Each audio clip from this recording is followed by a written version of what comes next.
पुराने समय की बात है। एक छोटे से गांव में रामू नामक का एक किसान रहता था। रामू बहुत परिश्रमी और मेहनती था। उसका एक पुत्र था जिसका नाम राजू था।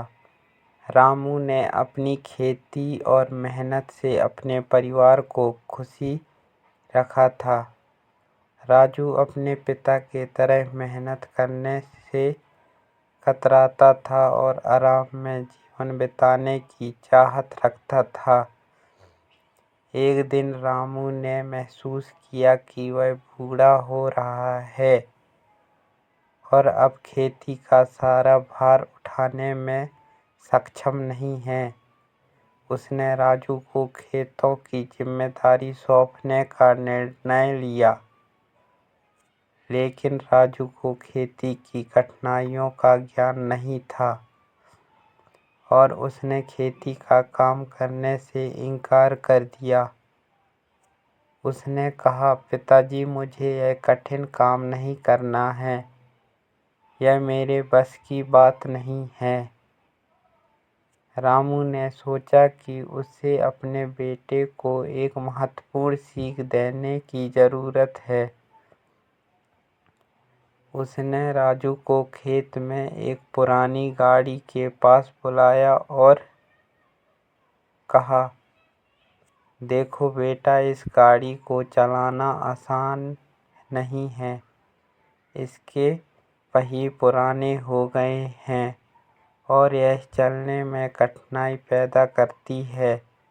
अगर हम इसे चलाना चाहते हैं तो हमें इसके पहियों को ठीक करना होगा।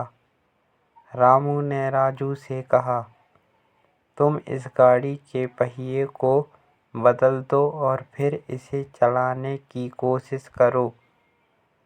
राजू ने पहिए को बदलने का काम शुरू किया और उसे बहुत कठिनाई हुई।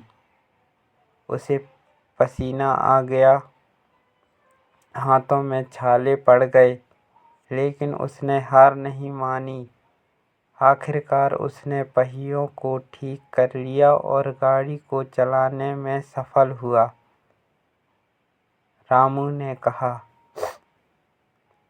देखो बेटा, यह गाड़ी हमारी खेती की तरह है। अगर हम इसे सही तरह से देखभाल नहीं करेंगे और मेहनत नहीं करेंगे तो यह नहीं चलेगी। लेकिन जब तुमने प्रयास किया और मेहनत की तो तुमने इसे चलाने में सफलता पाई। राजू ने अपने पिता की बात को समझा और खेती के काम को गंभीरता से लिया। उसने मेहनत शुरू की और धीरे धीरे खेती में सफलता प्राप्त की।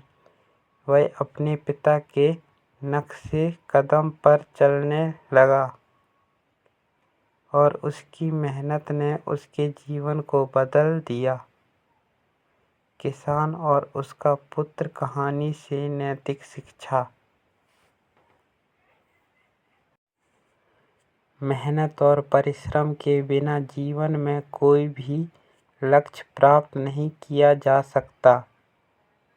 हर कठिनाई का समाधान होता है, बशर्ते हम उसे हल करने का प्रयास करें और अपने प्रयासों में विश्वास रखें। मेरे चैनल को लाइक सब्सक्राइब कर दें। मैं आपके लिए ऐसा वीडियो डेली लाता रहूँगा।